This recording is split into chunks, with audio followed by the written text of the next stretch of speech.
What is going on, everyone? So now we're in the year 2020, and it's time to start talking about the movies that are coming out this year. In this video, I will be doing my top 10 most anticipated movies of 2020. The thing about this year is that right off the bat, there doesn't seem like there's going to be that many blockbuster films compared to 2019. In 2019, I was like, oh my god, there are so many movies I cannot wait to see. This year, I could barely put together a top 10 list. That's how slim this year is looking so far. And in a way, that could be a good thing because my expectations won't be through the roof like they were for last year's movies. And I left the theater many times last year feeling down and out. I was not happy with several movies last year. Very disappointed. This year could be different, and maybe there will be plenty of movies that I love this year. I hope that's the case. But yes, this is my top 10 list for anticipated movies of 2020. So without further ado, let's get started with number 10. Soul, the next Pixar movie coming out after Onward this upcoming summer. And this 10 spot came down to Pixar because, well, I love Pixar, but their last couple of attempts have not been up to par for myself, like with Incredibles 2, which I did not like at all, and Toy Story 4. Both of them I felt were misfires, and this definitely was between Onward and Soul. Onward, it doesn't really grab my attention with the trailers or anything, so I'm not that hyped for Onward. But on the other hand, Soul, it looks like it's going to be another very creative, unique Pixar movie. So for that reason, it is here at number 10. I think Pixar can make a great movie, and a lot of people love Incredibles 2 and Toy Story 4, but I was not one of those. However, I loved Inside Out, Finding Dory, and Coco. So maybe Soul could be that movie, or maybe Onward will be better. But between these two movies, Soul and Onward, I think Soul has more potential, so it's right here at number 10. Number 9. Antebellum. I guarantee you guys, when this movie comes out in a couple of months, a lot of people will be thinking it's directed by Jordan Peele, but it's not. It's produced by a person or two who worked on Get Out and Us, but Jordan Peele has nothing to do with this project, so I hope people aren't thinking that.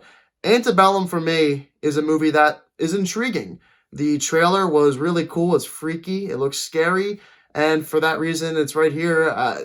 I'm very intrigued by this movie. That's all I can say. I don't know what this movie is going to be about, what the twists will be, but the trailer was crazy. And for that reason, I am anticipating this movie. And because it is produced by the same people behind Us and Get Out, I'm excited. Number 8. Death on the Nile. Murder on the Orient Express was a solid movie. Was it great? No, but I thought Kenneth Branagh did a great job at directing, and the cast was excellent. So with that, Death on the Nile is a very anticipated movie for myself this year. I think it could be better, potentially, than that of Murder on the Orient Express. I'm not a person that's ever read these books, but the films themselves, I think, have some sort of aura around them that can make people get excited. And with the look of these films, with the cast and the director, Kenneth Branagh, playing a perfect role as the lead in these films, I think it all really works well. And I can't wait for this movie. I think it could be pretty good. Number 7.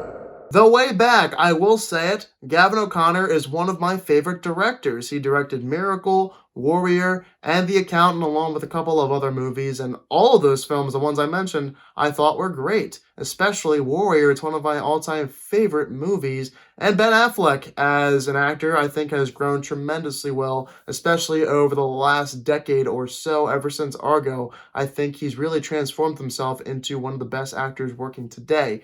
I love Gavin O'Connor, like I said, and this movie looks like it's going to be very emotional. It's going to be a heartfelt film. Pairing Gavin O'Connor and Ben Affleck together once again should do wonders for this film. Will it be a good one? I really hope so. Number 6. Dune, Denis Villeneuve. A lot of people love this guy. I think that Prisoners is an amazing movie. I also really love Sicario and Enemy. His last two efforts, however, I was not the biggest fan of, and those films are Arrival and Blade Runner 2049. Both of those, for me, were very disappointing, but other people thought they were excellent, and that's completely fine. They just weren't the films for me. The other three, however, I freaking loved. This cast also is going to be one of the best casts ever compiled. I looked through it again, and every single time I look through it, I'm like, holy crap, how do you have Josh Brolin and Javier Bardem as like the 8th or 9th people billed on this casting list? That is crazy to me. This film has so much potential, and I can already tell this is going to be a visually stunning movie, just like Blade Runner and all the other films that he's directed. Denis Villeneuve, he is another really great director, and I think he could do so much good things with Dune. The source material is there. There was a 1980s version of Dune that came out back then, and a lot of people did not like it, so hopefully this film can make up for what that film could not be, and I think this could be one of the best films of 2020, no doubt. Number 5. A Quiet Place Part 2. We just got the first trailer not that long ago. I think John Krasinski as a director is up and coming. He has a lot of talent, and I cannot wait to see what he does with this film.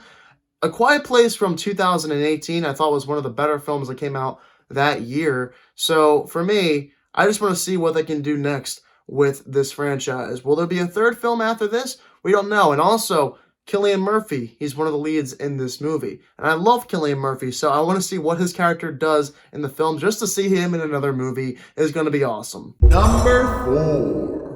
Wonder Woman 1984. Wonder Woman from 2017 was one of the best movies that came out that year, so that instantly put this in the top 5 for anticipated movies of 2020 for me. Gal Gadot as Wonder Woman I think is great. It's going to be really weird to see Chris Pine in this film though, considering what happened at the end of Wonder Woman. I have no idea how they're going to put that together. Will there be plot holes? Will there actually be a logical reason for him to be in this movie?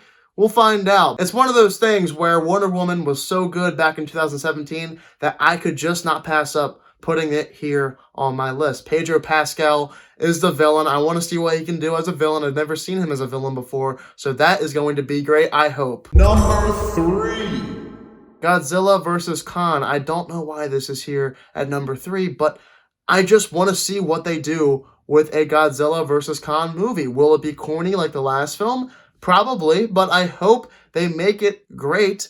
I don't have that much faith in this movie. I really don't, considering it got pushed back already several months. It was supposed to come out this spring. Now it's coming out in the fall. And why is that? They probably weren't ready to have this movie come out yet. So now we're just getting it in the fall. That makes me very skeptical, but I want to see what they can do with Godzilla vs. Kong. I don't want it to be corny like Godzilla King of the Monsters and Kong Skull Island, but I know it will. Just please, at least give us more serious tones like we got from the first Godzilla. That's all I could ask for, plus a lot of exciting battles between these two. I want to see who will win. Do I think either one of them will win? Probably not, but it's still going to be a pretty fun movie if they keep it simple, show us a lot more monster action rather than just focusing on really boring, dull human characters. Just focus solely on the monsters and have the human characters be completely in the background. Number 2. No Time to Die. Daniel Craig is my all-time favorite James Bond. You guys know how much I love Skyfall. It's one of my all-time favorite films to ever come out. Casino Royale was also great. I thought Spectre could have been better. It had some flaws, was still a solid movie, and Quantum of Solace is underrated in my opinion. Daniel Craig has never been a part of a bad James Bond movie. I hope this turns out to be one of the best Daniel Craig James Bond movies, if not the best. That's going to be really hard to accomplish, but they did it once before with Skyfall over Casino Royale, so I think they could do it again. I'm still skeptical, though. This movie is coming out in April, which is a bit too early, in my opinion. I think they should have released this movie later in the fall. It was originally supposed to come out in February, so it's good they at least pushed it back a little bit. Even if this movie sucks, even if it's the absolute worst James Bond movie to ever come out, which would be very surprising considering there are absolutely terrible James Bond movies, I still will watch this movie just because it is James Bond. No Time to Die. It has a lot of potential. The first trailer, it looked great. All I want is a good story with some excellent top-notch action. If you can give me some amazing action, that's all I could ask for. I'd be very happy. That's what was lackluster most of all for me. Not only was it just the story, but the action and Spectre. So hopefully this movie is better than that and one of the best James Bond movies ever made. Number 1. What is my number one most anticipated movie of 2020? It is none other than Tennant, coming from Christopher Nolan, another film that has a stacked cast. Now, why would I have Tennant as my most anticipated movie of 2020 after being so disappointed by Dunkirk back in 2017? If you guys forgot, Dunkirk was my most anticipated movie of that year, and I was so let down. That movie was not nearly as good as I thought it was going to be. Now, Tenet, though, this movie is not like Dunkirk. It does not have the same kind of plot. Dunkirk is a realistic war movie that is a retelling of a war at Dunkirk that took place during World War II. This film, on the other hand, is something that looks very similar to my favorite movie of all time, which is Inception. I don't know if this will be in the same universe as Inception, but I still, just looking at the trailer, how could I not be pumped for this movie? If it looks similar to Inception, I'm gonna be excited. All I could ask for as an Inception superfan is that Tenet brings back the old Nolan formula that made his movies so good to begin with. And you know what that was? It was the epicness that Nolan brought to the big screen. We haven't really felt that in a while, at least not since The Dark Knight Rises, I would say. So if they can bring that back together along with a great conclusion in the final act of the film that feels like one of the best final acts ever made, well then I'll go home a happy man. It does not have to be a perfect movie. It does not have to be the same as Inception for myself, but it still looks awesome, and I cannot wait to see what this movie does for myself and how well it does at the box office in the year 2020, this upcoming summer. And there you guys have it. Those are my top 10 most anticipated movies of 2020. A year, like I said, does not have that many blockbusters right off the bat, but still could be one of those under the radar years where it has a lot of very good movies that plenty of people have not seen. So we'll see how 2020 goes. If you guys have your list for top 10 most anticipated movies of the year, be sure to let me know down below in the comment section what that list is. Next up, I will be seeing 1917. Not sure if I'm going to be doing a review or not for that, but we shall see. And Underwater also comes out this weekend, so maybe I'll check that out. That is also to be determined. If you're new to my channel, click the subscribe button and give this video a thumbs up if you enjoyed it. Thank you all so much for watching this video, and I hope you all have a fantastic day.